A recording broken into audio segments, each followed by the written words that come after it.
Welcome everyone to Weekly News and a DW main major tidbit, and the topic for this video is Escudero pinatalsik, Tito Soto pumadit, statehood SD Vizcaya, sinupalpal ni Vico Soto.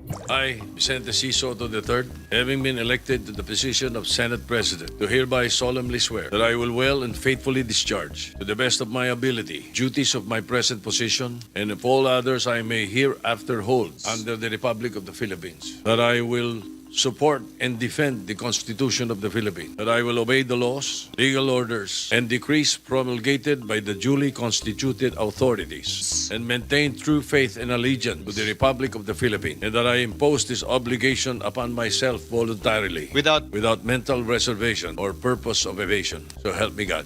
Napatalsik na sa pagka-Senate President si Senator Cheese Escudero matapos ang isang malupitang kudeta with a surprisingly, twist. Kasi wala namang ganong drama. Which, better luck next time. Nais ko din po magpasalamat sa mga opisyal at kawani ng Senado. Karangalan ko po na pagsilbihan kayo at manilbihan kasama kayo nitong nagdaang taon. I serve at the pleasure, Mr. President, of the majority and understand and respect the decision of the majority of my colleagues. I hold no grudges. I hold no ill feelings. I congratulate Senator Vicente Tito Soto III on his election as Senate President, and I wish you well, Mr. Senate President.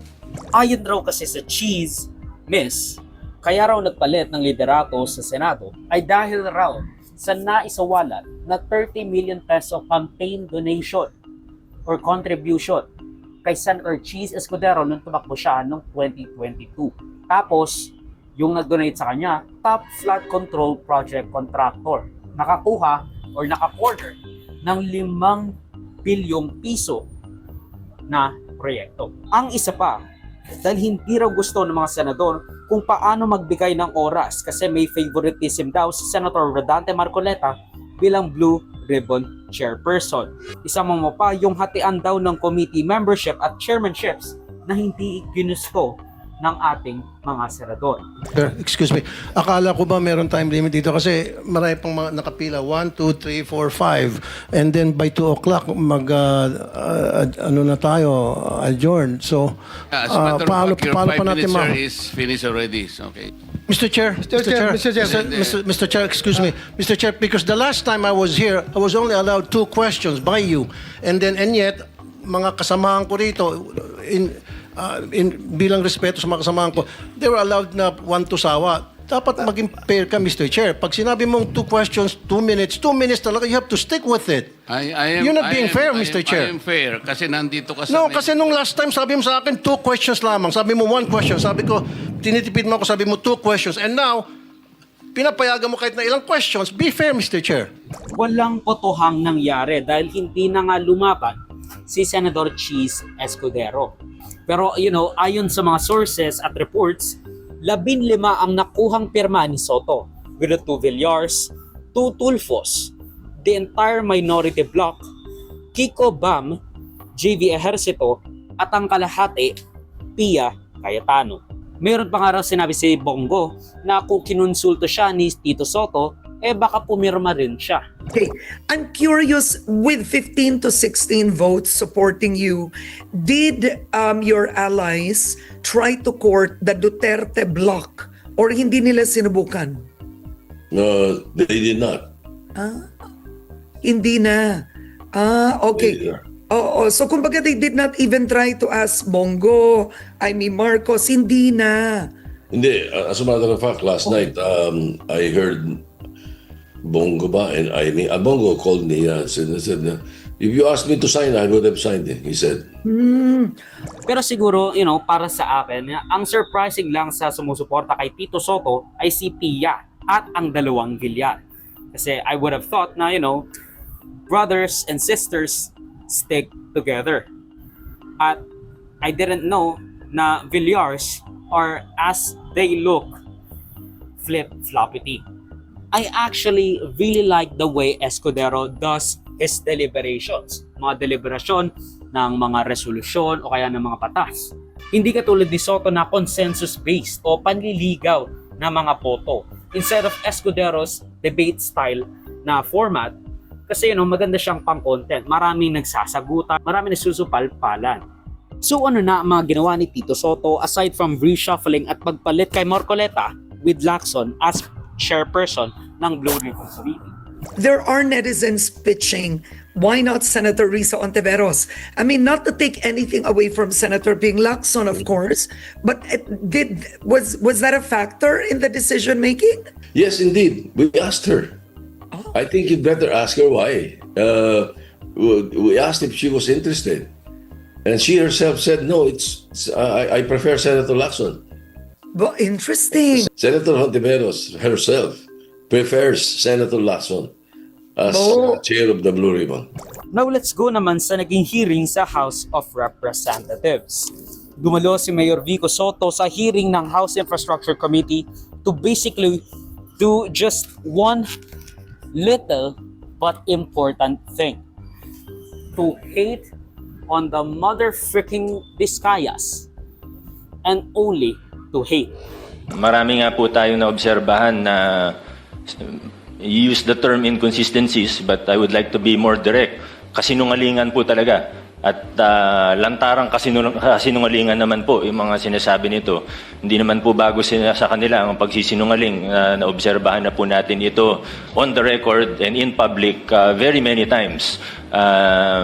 Sabi nga, dito sa kaso na ito, ang sinungaling ay asawa ng magnanakaw. Sinabi niya rin naman yung tungkol sa mga tax revenues na hindi nako-collect or hindi sila nagbabayad ng tax. But that's besides the point. Even though naka 100 plus billion revenue na sila base sa mga kontrata ng gobyerno. Sinabi niya pa nga sa mga posts na we shouldn't believe the Vizcayas with whatever they're saying. That they're angling to be a state witness para makatakas sa kulong.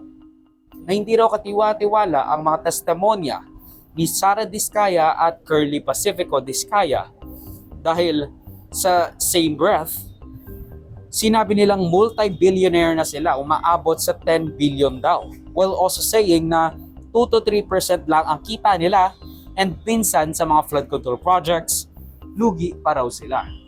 Isa lang rin ang tono ni Villanueva at Escudero na nagalaw o na-mention daw kasi sina Romualdez at Zaldico kaya mabilisang nagkaroon ng mga paratang and even the kudeta ng Senate presidency.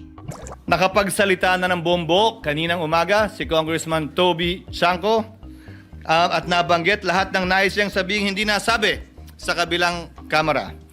Nasabi na rin po, Ginoong Pangulo, ang the name that cannot be mentioned, ang pangalan ni Speaker Martin Romualdez at Congressman Zaldico sa pamamagitan ng paghihiring kanina pong hapon.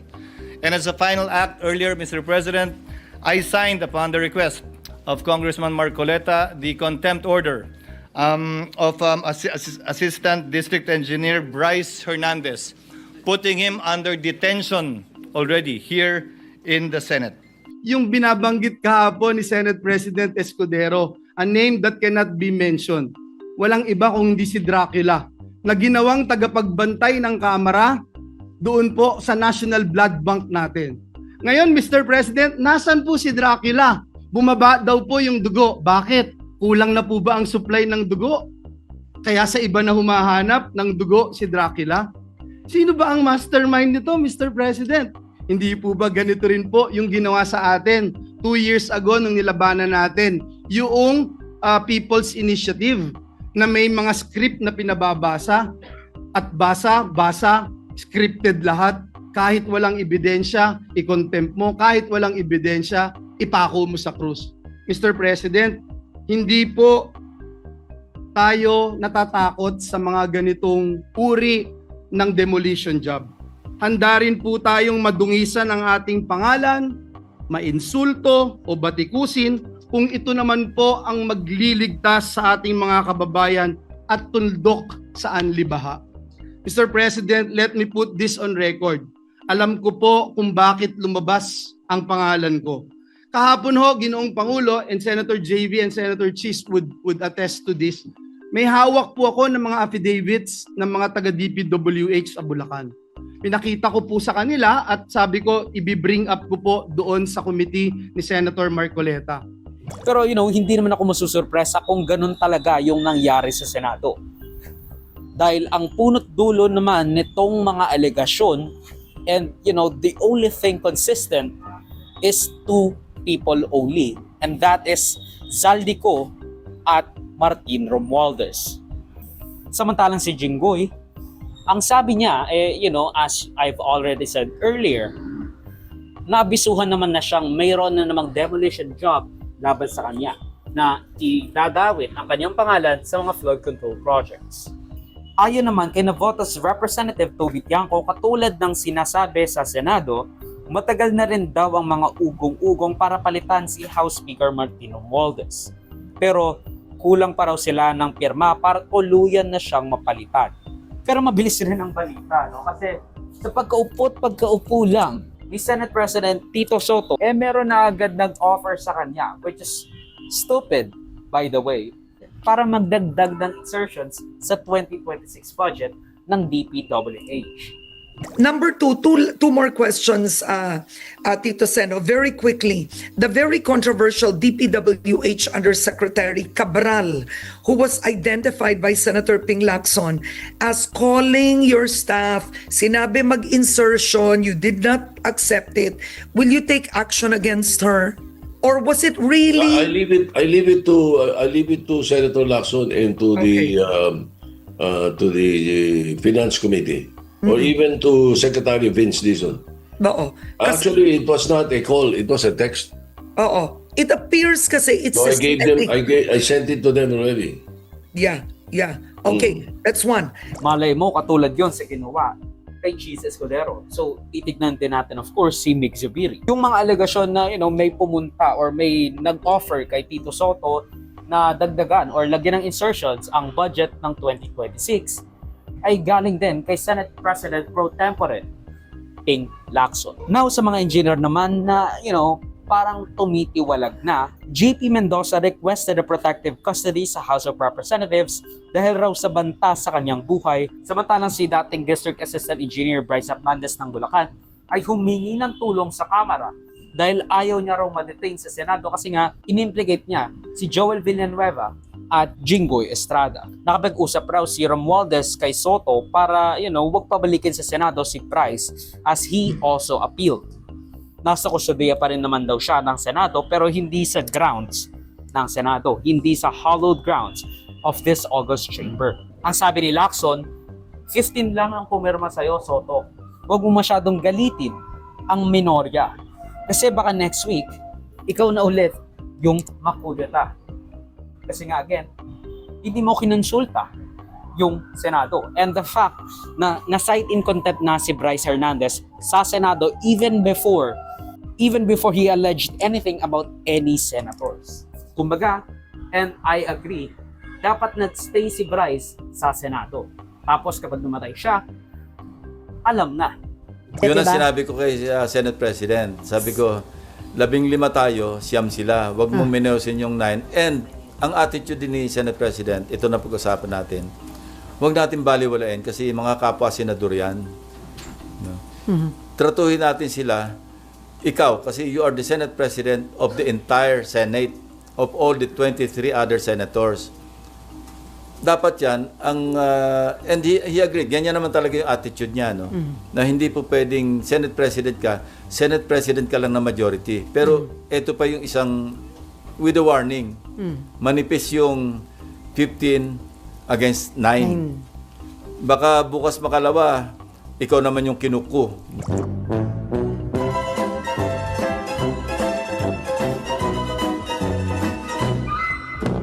Ang video clip na ito ay galing sa aking series ng News and Worthy Recap.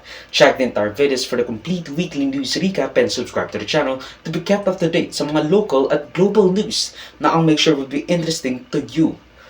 Particularly you, whatever your name is. Hindi ko alam, sorry. Salamat sa panonood mga kaparami. Like, subscribe, follow me like sa socials and avoid Joseph that will be linked down below. So susunod, of course, paalam.